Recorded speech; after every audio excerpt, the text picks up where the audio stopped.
ሰላም ሰላም ጤና ይስጥልኝ ውድ ሰኒ ቤተሰቦች እንዴት አደራችሁ እንደምን አረፈዳችሁ እግዚአብሔር ይመስገን ሰላማችሁ ያላችሁበት ይዛልኝ እንዴት ናችሁ ደህና ናችሁ እግዚአብሔር ይመስገን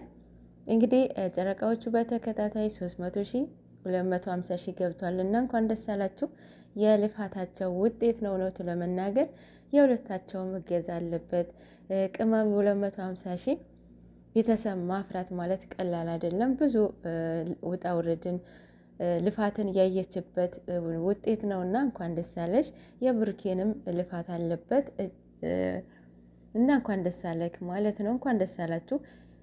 እና እሱም በጧቱ እግዚአብሔርን እያመሰገነ መጥቷል ብታገኙም ባታገኙም ብታጡም እግዚአብሔርን አመስግኑ ምክንያቱም እግዚአብሔር ስትለወጡ የማይለወጥ ስትቀየሩ የማይቀየር እግዚአብሔር ነውና አዎ እግዚአብሔር ይመስገን ምንም ብንሆን ብንቆሽሽ በኃጢአት ብንጭቃይ ማለት ነው ቆሻሻ ብንሆን ልጆቼ ብሎ አቅፎ ነው ሚዘን የማይተወን የማይቀይርብን አምላክ ነውና የድንግል ማርያም ልጅ የተዋህዶ ንጉስ ክብር ምስጋና ይግባው ማለት ነው እግዚአብሔር ይመስገን ሁላችንም ተመስገን ማለት አለብን ማለት ነው እንግዲህ የትላንትና ቪዲዮ አብዛኛው ኮንፊውዝድ አድርጓቸዋል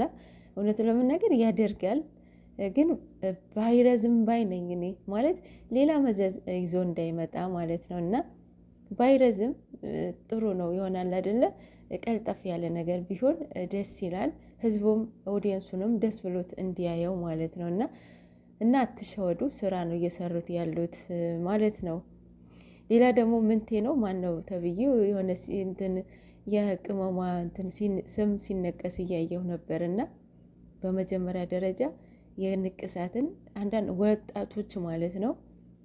እምነታችሁን በስነ ስርዓት ብታቆጥሩ ነው ተው ያወቃችሁ ገደል አትግቡ በእውነት ያወቃችሁ ገደል አትግቡ ማርያምን ንቅሳትም ታቶ ሁሉ ኃጢአት እኮ ነው በእውነት እምነታችን የማይፈቅደውን ነገር አታድርጉ ለፍቅረኛ ብላችሁ ለመነቀስ ለብር ብላችሁ ከመነቀስ ምንም የሚተናነስ ነገር የለም ፌክም ይሁን ምንም ይሁን ማለት ነው ኦሬዲ ተስማምታልና እግዚአብሔር ለተናንሽ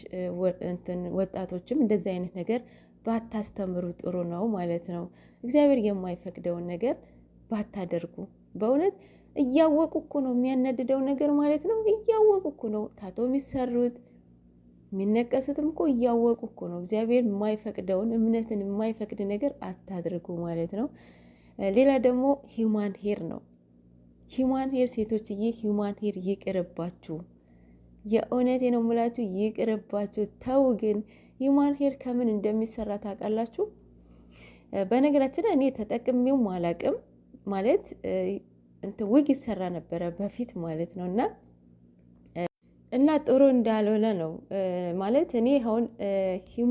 ሂውማን ሄር እኔ ተጠቅሜም አላቅም እውነት ለመናገር ተጠቅሜም አላቅም አላቀውም ነበረ ግን ደግሞ ያው ስደት እኮ ብዙ ነገር ያስተምራችኋል እኮ ብዙ ነገር ተምራችኋል ብዬ አስባለሁኝ የእውነት አይሆፕ ሶ እናንተም ተምራችሁታል አውቃችሁታል ብዬ አስባለሁኝ እንትን ሰራ ነበረ የዊግ ማለት ነው በዊግ ሰራ ነበረ ግን ደግሞ የዊጉም ሶርስ የሂውማኑን ሶርስ ምናምን ሳቀው ዊጉን አቁምኩኝ ማለት ነው ዊጉንም ሂውማኔርም ዘሴም ናቸው ጸጉር ነው የሰው ጸጉር ነውና የሰው ጸጉር ከየት ነው የሚመጣው ነው ከምንድን ነው የሚሰራው ያ ጸጉር የማን ነው ብለን ማሰብ አለብንና ሴቶችዬ ዴፊኒቲሊ ብታቆሙ ጥሩ ነው ለሱ 6,000 7,000 ሲገዛ ይውት ለምን እንደዛ ተወደደ እና ሶርሱን አለማወቃችን አንዳንዴ ያው እንትን ይላልና ስደት እኮ ብዙ ነገር ያስተምራቸዋል ማርያምን ብዙ ነገር ያስተምራቸዋል ብዙ ነገር ማለት ነውና እግዚአብሔር ይመስገን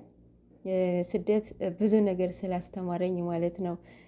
እና ሰላማችሁ ይብዛልኝ እንግዲህ ማታ እንጠብቃለን ማለት ነው ምን እንደሚለቀቅ እንግዲህ ጠብቁ ማለት ነው